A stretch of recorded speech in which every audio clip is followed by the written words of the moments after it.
Right, a very good welcome to everybody. It is such a great honor to have you joining us today in our Elite Mastermind session, a session where I bring on guests and they talk about their business at an extremely high level.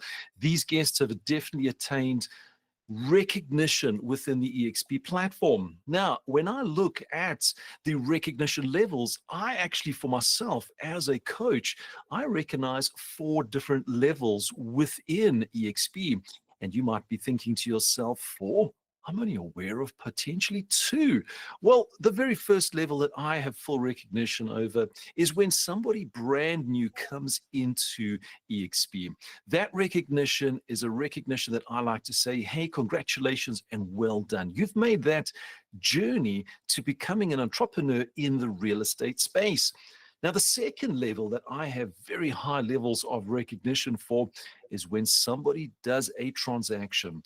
We know how hard it is to go through that process of lead generating, getting those buyer leads, getting those seller leads, listing properties, and actually closing those transactions. So getting a transaction closed, that's that second level of recognition, which I think is absolutely outstanding for all of our agents.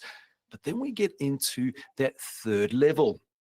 Now, that third level is when you're in production, you've actually done a number of transactions and you've become a cap agent. Now, a cap agent is something you might be saying, I've heard of that term, but what is it? Well, a cap agent is where you've actually achieved a cap status. You start earning 100% commission, just less that 4% transactional fee. So you net out 96% commission in your back pockets. That is amazing. And that I recognize as that third level. And then you hit that ultimate level. It's the icon level. This is level 4 within what I recognize within eXp. This is when you've done more than 35 transactions in a year, or you've earned more than 3 million Rand in gross commission. You get recognized as an icon agent. And when you get recognized, you actually earn up to 150,000 Rand in eXp shares back. So that basically means that cap status to get to a cap agent, you're now getting all of that directly back into your pocket. So that's an absolutely amazing. So these are the 4 levels that I recognize within eXp that helps every single person understand where they are in this particular journey. But enough of talking about these different levels. I want to talk about something that so many agents find a struggle with. And that's actually time management. You see, as a coach, when we have conversations with our entrepreneurial clients, I always ask them, what are the main areas in your business that you'd like to have more of? And 2 common answers always come out. I'd love more money, Stuart. And the second one is, I'd love more time. And time is one of those areas that you cannot get back. But if you don't manage it correctly, it can run away. And ultimately, when it runs away from you, it starts to cost you money. So it has a direct impact on each other. Now, joining me today, we've actually got 2 of our level 3 recognized agents. So these are cap agents that have really performed at the highest level. And I can almost see that they're going to start getting to that level 4, becoming icon agents very soon with their level of productivity. So joining me today, I've got Alet, who's our touring property practitioner, the one that's able to do transactions actually anywhere in South Africa. In fact, anywhere in the world. And she's actually done that. And I've also got Berdine, who's joining us on the call today with her years of experience, as well as her knowledge and training has also come through. So I want to start with you. Give us a quick introduction. When did you come into real estate? When did you join eXp? And share, I'm sure you've got many, share a highlight that really has got that energy going to keep you going every single day. Good morning, everyone. And I just want to say thank you for the opportunity to share my story and some of my experience with you today. So I joined the real estate industry in 2015. I was a very unsuccessful agent for at least the first few years. I was lucky if I sold 1 property per year. I joined eXp in 2020 in December when they opened up in South Africa. I actually had to wait a week for them to get their FFC in place before I could join. So I was very happy that I came across this opportunity. I do believe in my heart that it is something that God brought across my way. And yeah, since I joined eXp, I've grown as a real estate agent a lot. My business has grown. My production, everything improved. So part of it is the systems that we've got, the support we've got, the frames we make. So yes, that's my journey in the real estate industry. Something that I really like about eXp is that when we were privileged enough to go to eXpCon, and when we were there, I realized that all these different agents are successful and they do something different. Everyone is focused on their strengths and what they are good at, and they are making a killing. So then I realized, but I can focus on what I'm good at and also be successful. So that is something that is really empowering me day by day, not looking at other agents, what they are doing or what the competition are doing. I'm focusing on my strengths and building on that. Absolutely. And I absolutely love that you share that you're focusing on yourself, because far too often as agents, you tend to compare yourself to somebody else. And when you're comparing yourself to somebody else, you actually can fall in their bad habits, or ultimately it can actually knock you down because, wow, they're at such a high level of productivity and you right down. So never compare yourself. It's actually one of those negatives that can actually build up inside of you. Alet, thank you for sharing that. Berdine, I want to jump onto yourself. It's actually amazing to have you on this particular session as well. Give us your journey. When did you come into real estate? When did you join eXp? And share with us some highlight that's really taken that, wow, that was great to be in this industry. Thank you, Stuart. Hello, everybody. Yes, that is just one amazing story, because I'm coming from a platform that is absolute the opposite of properties. I was a modeling coach, and I had my own modeling and studio and agency as well. I came from office automations. So we sell switchboards. So it's totally something different. I got into the property business about just after COVID. So it was very difficult. There was nothing behind you. There was nothing in front of you.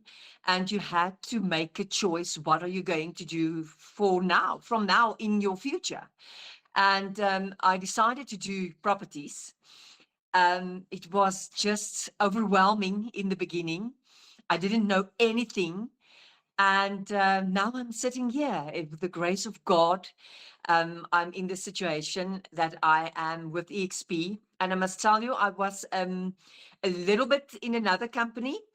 And the difference in normal, and I think that is overwhelming in other agencies as well.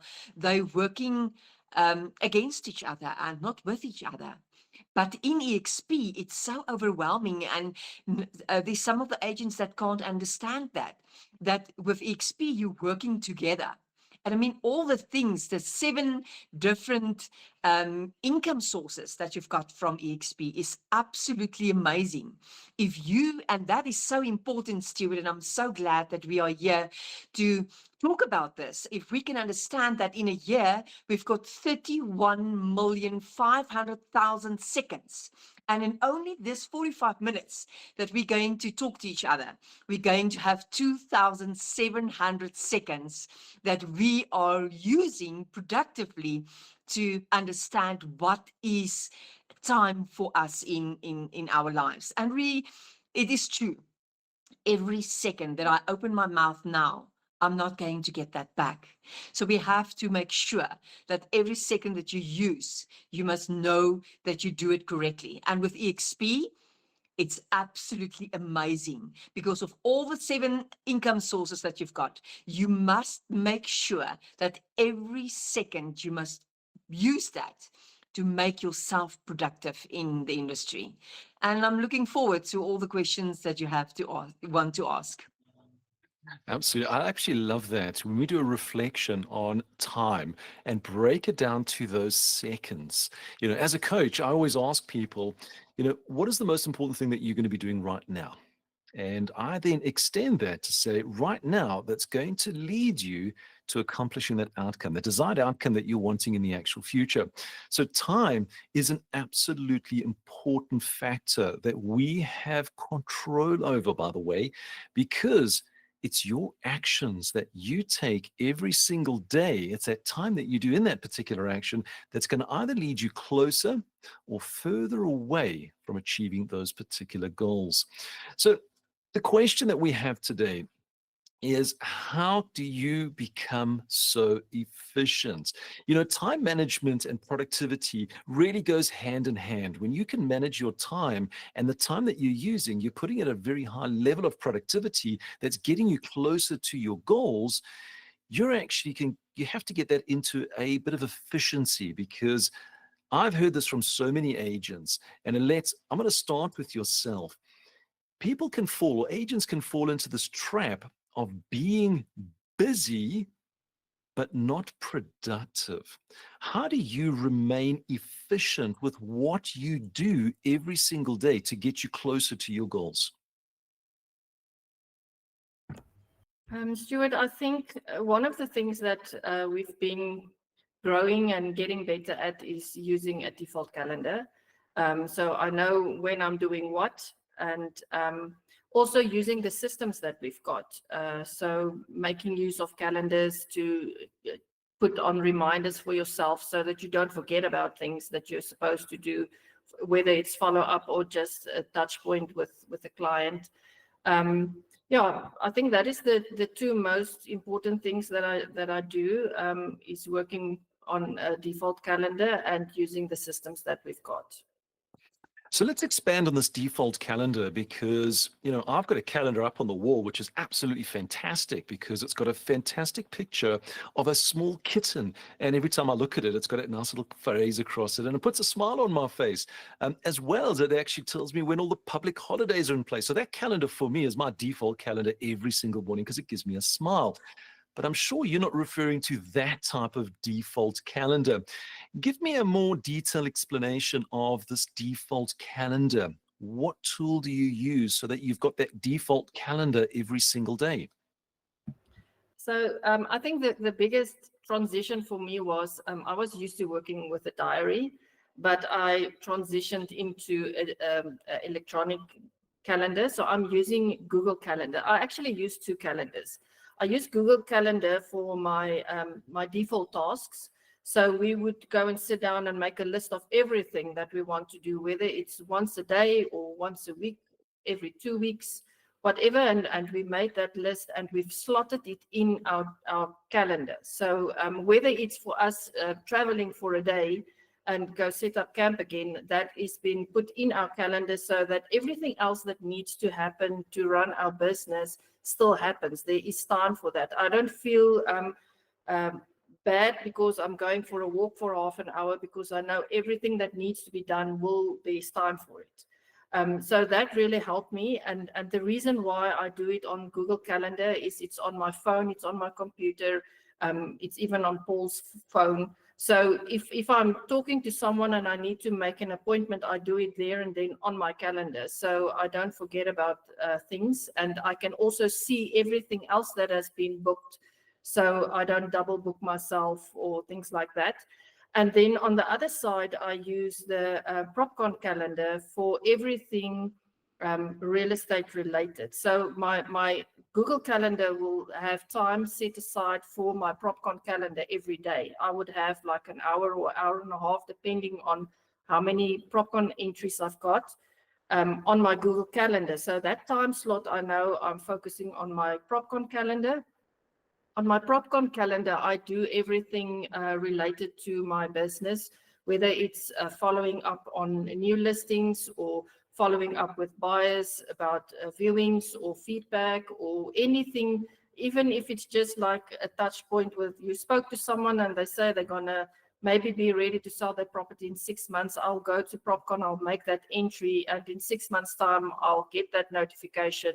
And when I spend my time on my PropCon calendar, I'll go through that. And we also use the tasks in PropCon. So your calendar, you can pull into tasks. And then so we sit with that tasks in front of us, and every single one, when we've completed it, we tick it off. So you can see you are like 50% done for today, or if you're 100% done, you know everything that you needed to follow up today has been done. That's fantastic. So there's no cute kitty cat calendars up on the actual wall. It's using a digital calendar. But one thing that is absolutely key that I've got out of this is you're not relying on memory, because if you're relying on memory, one, you're going to forget. You're never going to remember to phone somebody in 6 months' time because life just happens. But you've also got all of these follow-ups, these reminders. In essence, you're using the tools of technology to support you through this particular journey. And so too often when I have conversations with people, they say, well, I will just remember it. And I can see that you're using that particular calendar in a fashion, which is a tool that is now shared with yourself and Paul, so that each one of you knows exactly what's happening. Now, just to close with yourself, just give us an idea. If you had to start scheduling your calendar for the week ahead, let's talk about the upcoming week.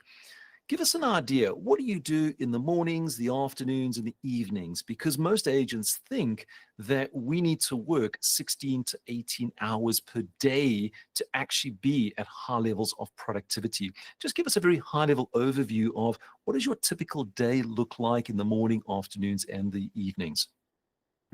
Okay, so I think my day is a bit different than the normal agent. So, but we start to work 8 o'clock every morning. So Paul sometimes starts at 7 because he does things that I'm not involved with. And then, I mean, sometimes in the afternoons we'll just relax. We don't really work. But we can. Our calendar, let's say, our calendar is booked from 8 till 6 every day. And things that we've got in there is like following up on listings, arranging viewings, we've got training. So even training, we've got an hour or two a week that's slotted in.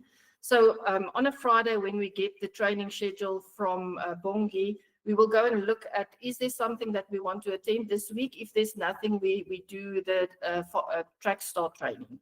So, and that way we know we've got time booked for that. So you just switch things around. And every Monday morning we've got a time slot. So the mornings are way more planning, especially on a Monday morning. We've got a time slot in our default calendar for our default calendar. So every Monday morning we've got half an hour to look at, because most of our entries are recurring. So we will just look at the week and say, okay, but this week on a Thursday, we can't do this because something else needs to happen. And then we just move things around, make sure that everything is still in there. But in the mornings, mainly we focus on communication. Our days, or our calendar is more like Mondays, I do feedback to sellers. So that is transactions that is in the pipeline. Tuesdays, I focus on agent attraction. Wednesdays, I focus on my buyers, making sure that everyone has got all the information they wanted. If they wanted a viewing, I arrange that for them. Thursdays, we normally do feedback. So on all the listings that we've got, we phone every single person that inquired on that property and make a note on PropCon about that. And on Fridays, we, because we work on a lot of other agents' listings, we focus on making sure that those listings are still up to date, and if there was price changes, we do all of that. So admin mostly during the morning, and then in the afternoon we don't do like viewings and stuff. So, but I would say most agents should probably do that in the afternoons. But we try and stop to work at least 6 o'clock, and then we relax. Absolutely. So a key takeaway from there is, and I hear this from a coaching point of view, is a special time on a Monday to do the planning. Make sure that you're actually planning for that week ahead. And then the structures that you've actually got is not the same structure every single day. It's doing feedback with the sellers, doing the agent attractions, doing the feedback with your buyers, working through all those listings, and then working with all the other agent listings as well. And having that structure each and every day is starting to make you more productive and purposeful. So I want to thank you for your time. And Berdine, I want to jump onto yourself. And I know that your approach is slightly different because Alet literally every month is in a different part of the country where you're more centralized in your region. So give us an idea, what tools are you using to help you to remain efficient? And what is it that you do differently that you could share with the rest of the team? Thank you, Stuart. Yes, Alet, it is amazing, and I adore you guys moving around and doing your business. That is absolutely amazing. Well done on that. Yes, I've got a tool that you call Time Tree. It's a very, very nice tool that you can add other people on your time tree. So I've got mentees with me. So if a mentee is located to me, I will add them on time tree. So then they can check my schedule. And I depends on every appointment that I have on time tree. It means if it takes me a while to get there and it will take me 30 minutes or 15 minutes to get there, I will put on, they must remind me 30 or 50 minutes in beforehand, and then there will be alarm going on my phone and reminds me, you have to move, you're going to be late for your viewing. And then the people that the mentees that is on my group, they will also see what is my schedule, and my attorneys, they also will see what is on my schedule. And then they can, if they want to make appointments with me, they can do it accordingly to everything that I do. My private time, yes, I do that. I put that as well on my time trees. As this meeting, I did put it on time tree, and I always put the link as well. Then I do not have to go back to WhatsApp and check out what is happening or where's the link now and all that kind of thing. Everything is together at a page that is showing me exactly what is going on during the day. It is very important, yes, that you have to make sure that your week is planned beforehand. But we also must remember, we must be ready very early in the morning. If you have to move and stand up to do a viewing or you have to do a listing, that you must put that aside, that time aside. So you have to, how can I say, you have to put every emergencies, you have to put aside things and categorized your times schedule that it can change. It can change in a second. And then a client will tell you, hi, Berdine, I'm here in a half an hour at my property. Will you come and list it? Then you have to categorize your important things that you have to do and your normal training or your normal administration or things that you do normally. So I'm ready. In the morning, I do my prayers first. I get ready. I'm in my office, 8 o'clock. I have to exercise before the time as well. So I have to get early, very, very, very up and ready very early every morning. And then I try to stop at 6, but sometimes it's difficult. Friday afternoons, I give time for my little grandson. Going for swimming classes. He's only 2 years old.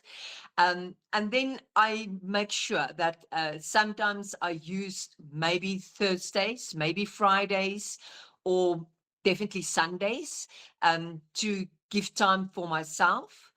But you understand that Fridays and Saturdays sometimes, and maybe Sundays, it depends on what is happening around you, because all the clients are working during the week and they can do viewings only on Saturdays and Sundays. So I try to do with, because we are in a buyer's market at the moment, I make sure that if I have somebody that is looking for a property, that I go through that buyer to make sure I really do not have a property that fits in his criteria. So if I do not have a property, I make sure that I go to the platform and see if there's other properties that he can maybe buy.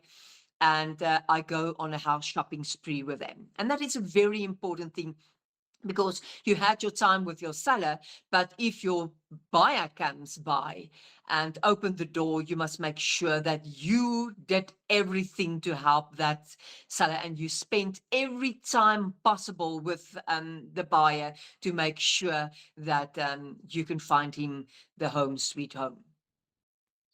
Fantastic. I love that you shared one point, and this is actually a point that very many agents actually forget about, which is actually not only just the reminders, but it's the traveling time between appointments. You see, I've seen agents where they will set up their calendars and say, hey, it's going to be a 2 o'clock appointment and a 3 o'clock appointment and a 4 o'clock appointment. But these appointments could be 30, 45 minutes apart because of traffic, not because of distance. And if you're not taking that into consideration, being late for an appointment, well, it's almost like having an appointment canceled, because that is something that you just do not do. You need to make sure of that. So bidding for yourself, if you're getting appointments that hits the peak hour traffic, what type of time gaps do you generally put into your time tree to say, hey, I've got an appointment from this particular venue, and then I've got to go to this particular venue? What sort of time do you typically put in peak hour traffic, or how much extra time do you add between appointments? Yes, that is a very important thing to do. And I must say, traffic is another thing, eh? That's something that you can't control. It's like the weather, God controls the weather, but I believe God controls the traffic as well, because people are at a certain place for a specific reason, and you have to check it beforehand. So I normally put about 15 to 30 minutes. It depends how far it is. If it's closer and I know it's 5 minutes from me, I will put 10 minutes aside. If it's about 15 minutes from me, I will put a half an hour aside, and I will go to Google Maps before the time and make sure that I check that. And Waze helps a lot. So it will show you if there is an accident or anything is happening there, and make sure. And that's a very important thing that you have to do every morning that I do. If I have appointments in the morning, say, for instance, I've got 4 appointments in the morning, I try 8 o'clock. That's the first thing I do every morning. I confirm with the seller and the buyer. Are you ready, sir? Are you ready for your house shopping spree today? And the seller, are you ready for people to enter your property? Is everything in place? Is the dogs in place? Is the dishes washed? That kind of thing, to make sure that everything is planned beforehand. And it's very important to do these things to make sure that the whole day is going fluently.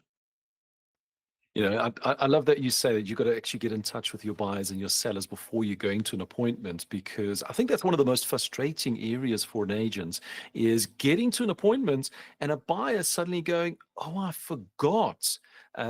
I'll be there in about an hour and a half, or I'll be there in 10 minutes, which equates in the peak hour traffic to maybe 2 hours, which then can knock your entire day. Now, when you have these appointments that you become late for, this can become stressful, whether it's a buyer that's been delayed for any particular reason on your first appointment, so now it's pushing time on your second appointment.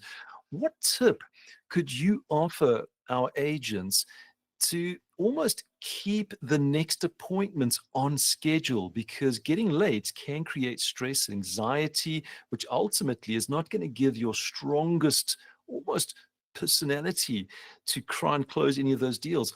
What tip can you give to almost adjust those times so that you're always on time should somebody be late? Yes, that is very important. So what I do normally is I make sure that my seller know that I am on time. So if the client is late, I will forward him the message, because you must remember 8 o'clock in the morning, I communicate already with all my appointments. And then I will half an hour, or if I leave from my office, I will let all parties know I'm leaving. I'm leaving now. So if the client is in a meeting or something is happening at their work or something like that, then if he got a message from me that I'm leaving now, and he will remember, oh, why is she leaving? Oh, goodness, I've got an appointment with for a house. Then I will remind him the whole time. I'm very privileged to have my husband as my driver. So I check on his ways. So I will send a message and say, I'm leaving according to Waze 30 minutes. And then after 15 minutes, I will say, I'm on schedule 15 minutes. 5 minutes, I'm 5 minutes away. And if I'm in front of the property, I will say, I'm here waiting for my client. So I will not go into the property alone. I will waiting for my client outside. The client knows, and with my briefing, when I listed the property, I explained to the seller that I will wait outside for the client to come in, because, you know, it's very dangerous to not approve your clients beforehand and not make sure, if it's a cash client, all of them can't give you guarantees, but they must send me a address where they live beforehand, and they must send me a copy of their ID. So that procedure happens before I entering the property. So I will get out of my car, I will greet the client, make sure that is the person I am speaking to, that is on the ID, and the seller know that we are outside and they are ready for us to enter the property. So it's very important to let your client know how far are you in your road when you're going to the property. Yes. Absolutely. So a big key part of this is communication. You see, when Yes. you're remaining productive within your particular business, making sure that you've got a calendar, something that's going to be scheduling, giving you these reminders, putting in place the actual time it takes between appointments, having all that in place assists with remaining productive as well as being efficient, as well as that communication, 30 minutes out, 50 minutes out, 5 minutes out, I'm outside your property, having those consistent communications, I'm leaving now. Make sure that you're living at a very, very high level. Thank you, Berdine, for sharing that. Alet, I want to come back to yourself because I want to ask you a particular question. And it all boils around to, we all know that in the perfect world, we could have the perfect schedule where we say we're going to do it at 8 o'clock and then at 9:30, we're going to do this. Everything's just going to flow so perfectly. But reality is life happens. You get a flat tire. You basically are in an area where you've got no signal, so you cannot communicate with everybody. So life happens, and I'm sure you've experienced it being in some remote parts of the country where suddenly you've got to drive maybe 20 kilometers just so that you get a strong signal to make those particular calls. How do you handle it when life just happens and it starts to destroy that calendar that you've actually set? What are your tips to getting back on track? Sorry, I'm struggling to get my mic. Before I get to your question, I just want to add on to your previous question to Berdine. What I used to do when I was doing viewings, and this is part of why I don't jump when a client sends me a message, I want to view this property, I will communicate with them, but I've got a time slot in my diary when I arrange my viewings. So I will look at who wants to go to which properties and in which areas they are. and then I will map out my route. And if you know you need to go in peak hour traffic, you can look on, I know Google Maps, you can set, this is where I need to go, but you want to go in peak hour. It will give you an average of the normal travel time during peak hour. And that will help you to plan better for your traveling. And then the other thing that I usually did when I had few viewings following each other, I will make an appointment for a specific time for the first one. But the second one, I will tell my client I will be there between, let's say, 11 and 11:30. That gives me a half an hour. Should something happen, maybe they're taking longer at the first property and you do have time. And then even if you do get closer to 11:30, you still have time to communicate with your client and tell them, listen, we are still on our way, we are a few minutes late. But then at least it's only a few minutes, it's not like a half an hour or more than that. So, and the more appointments I've got, especially when it was in peak hour time, traffic time, you will just stretch your times a little bit more. So maybe the first one you'll be there between 11 and 11:15, and the next one you might say, let's say you think you'll be there for half an hour, so the next one will be 11:45 to 12:15. I will be there in that time slot, just to give yourself some, because you can get very anxious when time is passing you by and you're not keeping up. So Stuart, getting to your question, when your default calendar doesn't run smoothly, so that is something that you need to know never happens. So, but the main thing is, if you've got it in your default calendar, you've got a very big chance of getting to it when it's not in your default calendar. So yes, we had days where we had to suddenly jump in the car and drive to make it for a meeting or something. So things like that do happen. But I have experienced that as long as the things are in the calendar, I can go back to yesterday. If something happened, life happened, I can go back to yesterday and I know I didn't do this and this and this. So I need to make time to either catch up today or tomorrow, or even if it's, I mean, it's been like when we travel to the US, it's like 2 days that you are in transit. So it's 2 days of work that you are losing. But you can decide whether when I get there, I'm going to follow up or do what I had to do yesterday, or you can let it stand over for next week, because you know this is things that I do weekly. So next week, I'll just have to double up on what I had to do, because I have to catch up on last week Tuesday's calendar entries and things like that. And I think having everything in our PropCon calendar, that specific tasks, is definitely helping us, because if you didn't get to it today, you can still do it tomorrow. And if it means that you have to get up earlier tomorrow because you know there's things that was supposed to be done today that you didn't get to, you can still get it done tomorrow. And I think by doing that, you stay on top of your game. You don't forget about clients, you don't forget about appointments. But yes, life happens very often. And I would say, I'm not sure if there's a week that goes by that we stick to our calendar 100%. We are very close to that, but we're not there. Because there's always, even just a phone call will come at a place where you are busy with something else and you need to just catch up on that activity at a later stage. So what I'm actually hearing you say is you are a human, you're not a robot. Things do happen, and you have ways of actually planning around it.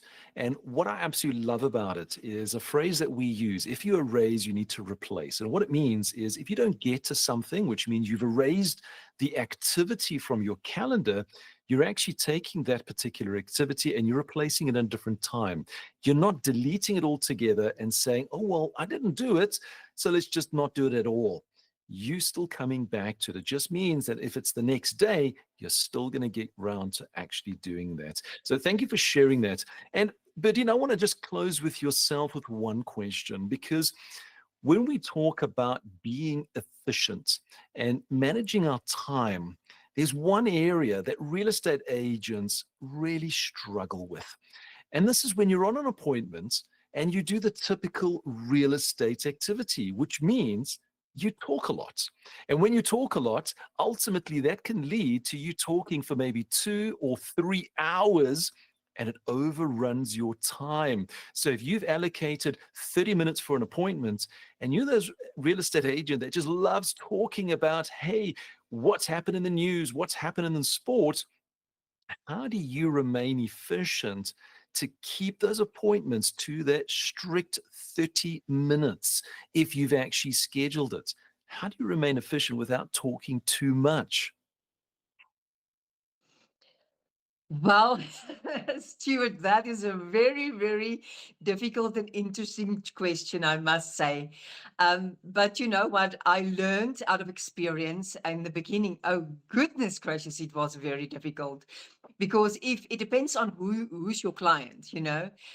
If it's an older person and they want to for listings, that is a very a very difficult one. If they're older, they want to tell you about everything on their property and they build it like this and they build it like that. And you have to have quality time with them. So you can't interrupt them. So you must make sure that you listen. So that is important. And I believe that every estate agent must have this quote that you have 2 ears, 2 eyes, 2 hands, but only 1 mouth. So listen to them. And then while you listen, move on. Do not stand still. You know, body language is a very interesting thing. If you put your 1 feet to 1 corner, they say you are ready to move into that direction. So you help them out of the gate a little bit, you know, so that you can move on, because without being rude, you have to make sure that your body language tell the people that, you know, there is another client. And then you, in between, you say, hi, I'm here. I have your quality time here. I've got my next appointment in about 30 minutes. And then they will have the 30 minutes, and about 10 minutes to the 30 minutes, you say, oh, wonderful. We've got another 5 minutes to talk. And then you move on with your body language to say, it's the time to go without being rude. Oh, fantastic. I wanted to throw that little question at the end for yourself because I know what it's like as an agent. We love to talk. We love to have that engaging. It's why we're in this industry, building those relationships deeper and deeper. So, Alet and Berdine, I want to thank you for your time. Just as a recap on what has actually been shared. And I've actually got so much notes that I've taken down. The first and the biggest one that's come out is planning. Make sure that you plan for your week ahead. Don't just wake up in the morning and say, well, what am I going to do today? Having that plan is going to give you that structure. That structure will be guided by a calendar, a tool that will be able to set up those particular activities with reminders that will actually set you up as to know when you're doing something. And if life happens and you're unable to do something, make sure that you move it to another time, but you don't delete it altogether. Another key point that was really very strong through this is communication. Throughout the journey, it's having communication with your clients. And that little communication, and Berdine actually closed with quite a valid point, it's setting expectations. If you're going into a particular appointment, you know that it's going to be 30 minutes. Set the expectation. Hey, by the way, we've actually got another appointment in 30 minutes. So I'm looking forward to seeing how we can get the most out of this particular property. Doing those pre-qualifiers before you're going into an appointment so that you know who you're dealing with and you don't get what we refer to as those tire kickers. And we want to make sure that your business remains at a high level of productivity. And in order to do that, be efficient. Use the tools to actually help you through this particular process. Why? Because what sits between the ears, yes, it's great to use those ears, but you cannot remember everything. Rely on technology to help you through this particular journey. Right, so again, thank you, Berdine. Thank you, Alet. I am going to open up to some questions. So we've got both the chat box open as well as you can put up your hand. I have enabled the microphones. So if you've got any questions for Alet or Berdine to basically assist to gain a bit more clarity through this process, we can actually go ahead. So having a look here, here's one for you, Alet. It's interesting that what you're doing. Does this mean as an agent, we can actually live and do real estate anywhere in the world? And I know Alet's going, yes, because we have an international footprint. But just to clarify, and it's before Alet, and I want you to answer this, Alet. Your properties that you sell are all in South Africa because your license is in South Africa. Now, you may be traveling to the US. How do you handle if someone in the US wants you to sell their property? Because you don't have a license for any of those particular states that you might actually visit.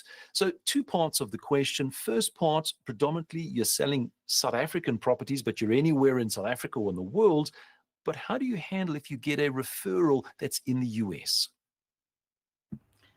Yes, Stuart, so you're absolutely right. We as eXp agents in South Africa can only sell property in South Africa because we are licensed in South Africa. I do know that as an eXp agent, you can sell property in different countries if you are licensed in that country. And I know there are certain countries that you do not need a license, but you will then still have to pay your monthly fees towards that country's eXp because you'll have different platforms that you work on. So that is not something that I really do. We sell mainly property in South Africa. I've never had a request to sell a property abroad yet. I'm sure it will come. But if I do get that opportunity, I will then work with an agent in that area. So it will be like you will work with another agent in South Africa if they've got the listing and you've got the buyer, or the other way around. If it is a property in another country, you'll get another agent of that country to list that property, and you can help them sell it. Absolutely. And that's what we call a referral program if you're wanting to sell cross borders. But please remember, your license is restricted to the area that you're operating in. Your license isn't a global license. Yes, you're part of an international company, but it's where your license allows you to sell. And that's where you should actually focus, because different laws in different countries, well, it could actually be a more complicated process of how you're actually going through it. It's a great question that's actually come out. And having that knowledge that we've got this referral network that we can actually rely on to. Right. Any last question before we actually give our thanks and gratitude for our two guests? There we go. We've got another one that's just come into the actual chat box. It's only a first line, so it says, hello, Berdine, but I'm sure the rest of that sentence will come out shortly. So Trevor's asked a really valid question. And Berdine, I'm going to direct this question to yourself. Do you use a buyer's agreement at all? Now, a buyer's agreement is like a buyer's mandate that just says that buyer can only deal with you. Do you use any of those agreements at all? Stuart, you know, in South Africa, I think it's very difficult to make sure. I mean, you must be honest with yourself. You are not 100%. You do not have all the properties that is in the market. And if a client see a property on Property 24 and they like the property, you have to make sure, if you have agreement, how are you going to make sure that that client is going to get that property? You don't know where the property is. You can phone the agent to do that. But no, I am not doing that. I let the client absolutely trust me to make sure that I do everything that I can to get the property for them. But I do not have an agreement with them. It's just a relationship that I have with a client to make sure that I do everything in my ability to give them a property. But I do have, I must say, I have a few clients that just want to work with me. I think it's because they feel more comfortable to work with me. And then they will send me some properties of other agents to say, hi, Berdine, can you arrange an appointment for me for this property? Then I will phone that specific agent and tell, hi, I have this client. Will you please be so kind to let us view the property? But no, I do not have an agreement at all. Perfect. So, Alet, I want to jump on to another question, and this is more of a reach out. So you can just give a very simple answer, which is a yes or a no. We've got a question that's come out. Would you help them to sell an Airbnb in Limpopo? My answer will be yes, but I would prefer they do it themselves because it's very easy. And I don't mind sharing with agents how I do it because we work all over South Africa, but I had to make the mind shift change from listing my own properties and selling my own properties to listing properties and work with other agents to sell it. So it is very possible to list that property, doesn't matter where it is in the borders of South Africa, and still work on it yourself. Especially if it's like friends or family and it's not in your focus area, it is possible for you to still help them. So yes. There we go. So you can reach out to Alet directly and see if she can actually assist you with that. Berdine, I want to come back to you with a question. And you'd actually made the point of asking for identification before clients actually coming through for appointments, which I've done personally myself, because the last thing that I want to do is to take a stranger and put my own personal risk. And I don't really want to do that. So do you get any kickback? Do you get almost that, hey, why? Why are you looking for this information? And how do you handle that to make sure that you are taking the correct individual through to the correct properties? Stuart, this is the most important thing that we are going to talk about now. And I've got goosebumps just to answer this question, because in our area, in Littleton Manor, there was about a month and a half ago, agents that go into a property and agents doesn't ask for identification or pre-approvals and things like that. And what happened, and I will send you the article of that, is that people went into the property and they got murdered in Littleton Manor 1.5 months ago. So we must be very, very careful. And if a client come to me and tell me, you know what, why do you want to know? Then I will explain to them. It is very important, not only for me, not only for the seller, not only for the buyer, to be safe in a transaction. And because I've got an agreement with my seller to make sure that they are safe, and we live in a different world, it means that I have to get the identification. The same as the client, the buyer, doesn't know me at all. And I doesn't know him or her at all. It is just, and it's not personal. It is just to make sure that everybody is safe. I will even send my identification, my Property 24 profile, my PPRA license, FFC license to them, so that they can make sure I'm legit as an agent. And if all the parties stand together, the transaction will go through. If a client does not want to do that, it means that that client is not the correct person to work with. I'm not going to waste my time or the time of the seller to have a client outside that doesn't want to do a pre-approval or at least give us an identification of who they are. I mean, if you go in any complex in the whole world, if you get into a complex, you have to show your driver's license to go through the gate. And it's exactly the same with a complex or a standalone. And that's the point I that before I go into a property. Absolutely. So twofold on this. First, which is the most important, it's your safety. It's to make sure that you're dealing with the correct individual, because unfortunately we do live in a society where people can actually take a real estate agent and actually use that as an opportunity to create some form of crime. And the second is that pre-qualifying, which is to make sure, can they actually afford it? Because the last thing that you want to do is take someone through a property and they cannot afford the property.